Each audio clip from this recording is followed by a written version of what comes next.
Right, podcast listeners, welcome back to another episode of the No Limits podcast with me, your host, Mark Ormrod. Now, I'm going to start this podcast with an apology, like I did last episode, because I have forgot my audio equipment again.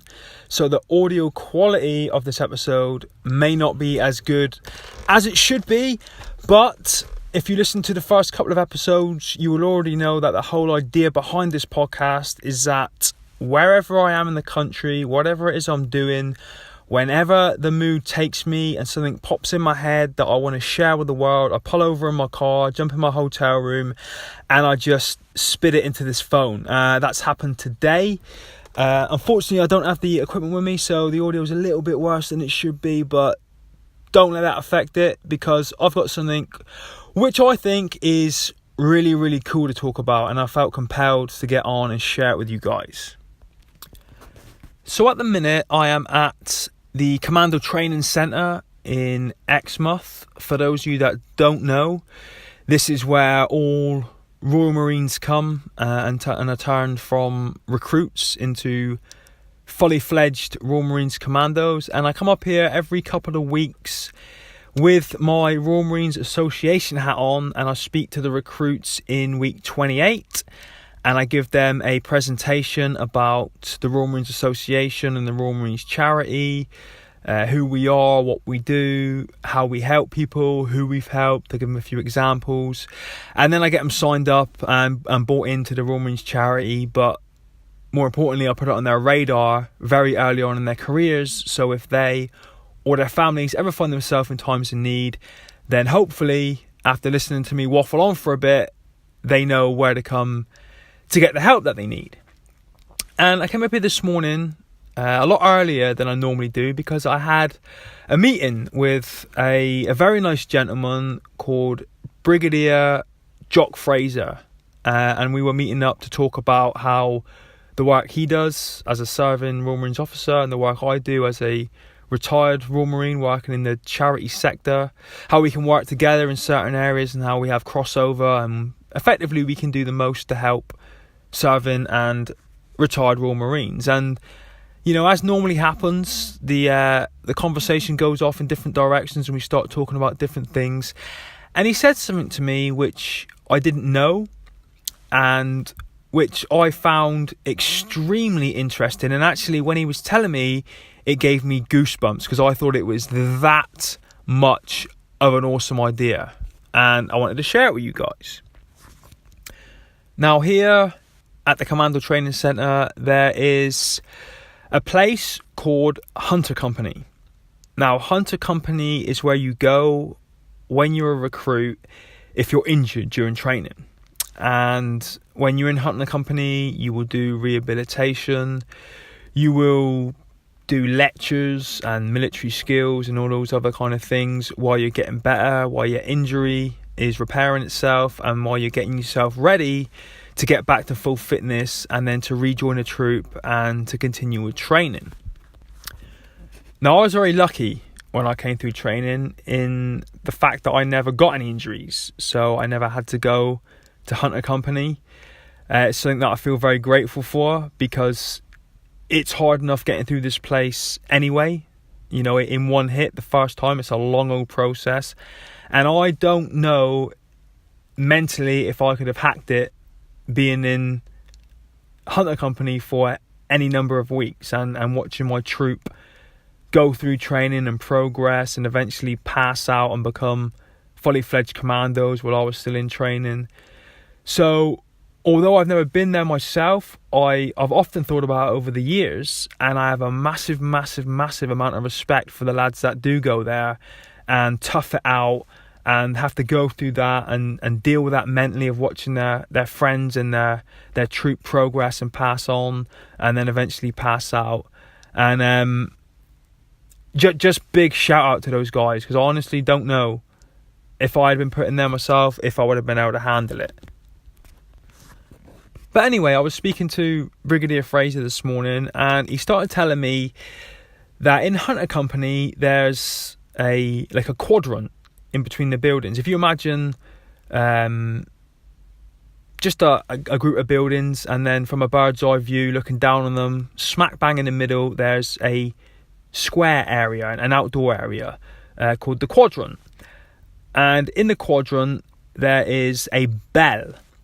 Now when he started telling me this, immediately I thought of what it is the Navy SEALs go through, and I thought he was going to tell me that the guys that are in the hunting company, when they've had enough and they want to quit, they go out there, they ring the bell, and that officially marks the end of their journey to becoming a Royal Marine. So I thought it was going to be quite a negative story, but it actually turned out to be a very positive one, and one that honestly it just blew me away. It gave me goosebumps listening to this, and I thought, why do I not know this, and why does the world not know about this, especially this little world that we live in within the Royal Marines family? So this is what actually happens. Now, like I said, people, unfortunately, for whatever reason, when they're going through training, they get injured, they go to hunting company. The majority of them get fixed, they rejoin a troop, they progress with their training, and then eventually they pass out. And they become, in that last week of training, what's called the King's Squad, which is the most senior troop on camp. Those are the guys then that have passed all the tests that they need to. They've met all the criteria, and all they really have left to do is to do the marching and the drill and the ceremonial side of stuff, so they can put on a fancy drill display for their families and then march off to their duties. Now that King Squad, by the time they get to that point, is generally a big mashup of men that have come from all different troops, more different stages of training, and then eventually got to that point where they pass out together. And in that troop, 99% of the time, I would say it's likely that some of the men in that troop have been through hunting company, and they've overcome those obstacles, they've stayed strong mentally, they've jumped over the hurdles that they need to, and they've got on and they finished their training. Now on the day that they pass out, all of the guys in the troop that went through hunter company then go back to hunter company. And you got to try and picture this, okay? So they've just been issued their green berets, they're in their blues uniform. This is probably one of the proudest days of their lives, given that at the minute they're probably so young. And they come back to hunter company, they go into the quadrant, and they ring the bell. Now all the recruits know that when that bell rings, you go to the quadrant.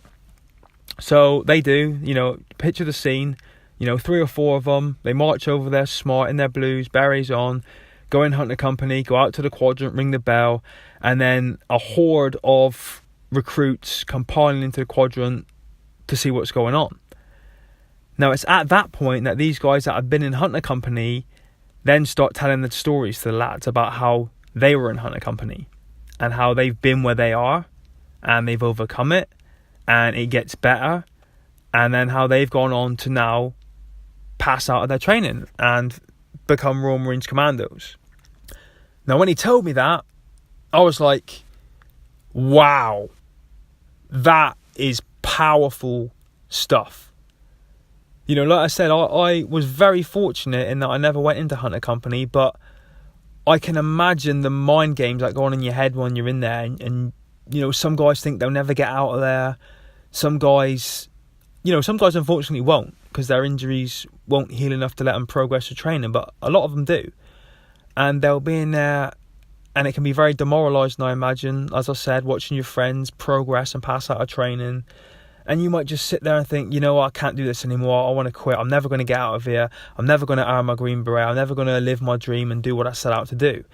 And then these guys come that have been there, and they've seen it, and they've done it, and they've played the mind games, and they've been where these guys are, and they've come out the other side, and they come back on that day, which is all about them. It's their day, all their hard work and their effort and their commitment and their dedication and their focus is all paid off, and they've given up their time now to come back and say, look lads, I know it's shit right now, I know what you're going through, I've been there, but listen, tough it out, hang in there, keep your eyes on the prize, stay focused, because soon enough you're going to get fit, you're going to get back in the troop, and then before you know it, you're going to be where I am, telling the other guys in Hunter your story about how you were in here and you hated it and you struggled and you never thought you'd get out and you were down and just feeling like quitting, and then you overcame it.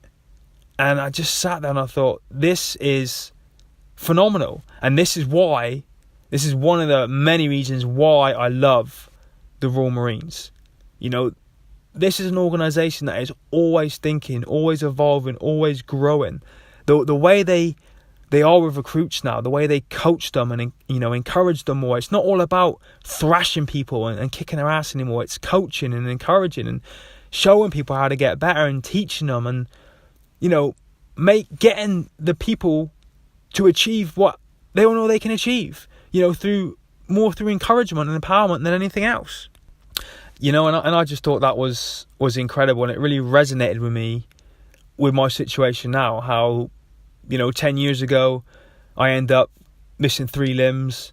I get a visit off a guy in hospital who has been through the process, who had been where I was, who came to encourage me and to tell me his story about how he got from a hospital bed to where he was, using prosthetics, serving in the military, living as a father, living as an athlete. And I remember how much that motivated me and pushed me on, which is, you know, back then while I started doing the same thing for other people when I was asked. I would go to hospitals and to rehab centres and speak to other people in situations similar to mine and say, look, it's shit now, I get it.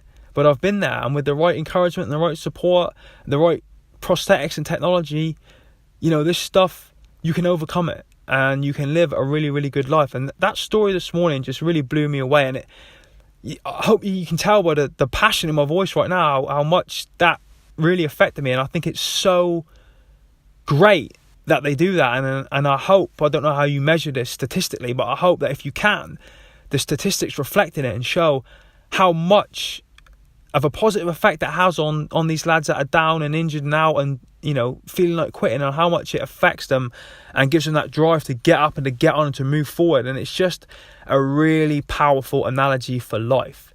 So, you know, I just really, really felt the need to, first of all, share that with you. And then second of all, just to say, whoever's listening to this, if you've ever been in a situation like that, you know, that you've overcome, whatever it may be, an injury if you're an athlete, you know, maybe the loss of a loved one, losing a job, whatever it is, but you've come out the other side of it. Never, ever, ever, ever underestimate how powerful it could be sharing that story and sharing that experience with somebody else who at the time is going through something similar. Because I know, and I've only said it very briefly, but I know when I was in hospital 4 weeks after getting injured, when I got a visit, how much that motivated me. Now I can imagine, after hearing that story this morning, that when these guys are recovering from injury in their training, how powerful that can be for them to get a visit of someone that's been there, seen it and done it. And so if you ever find yourself in a situation like that where you can help, then you should help. Because, you know, what else is there? We go through these things, we overcome them. The next stage of it is to pass it on to help someone else. So guys, I just really felt the need, the urge to share this with you all, because it just blew me away, and I think it's phenomenal, and it makes me so proud to be a member of the Royal Marines family, and to hear that this kind of stuff goes on and it's just evolving and it's always getting better. You know, I love it, and whoever came up with that idea, hats off to you, Royal. You know, absolutely phenomenal, brilliant. That's all I can say, guys. I'm about to leave now. I'm going to leave the Commando Training Centre. I'm going to go back home. It's Friday. I don't know when this is going to go out, but it's Fat Boy Friday. So I'm going back to see the kids. We're going to Pizza Hut. Enjoy your weekend. And thank you, as always, for all of your support, all of your encouragement, and everything you do to support me in everything that I do. I will speak to you in the next episode.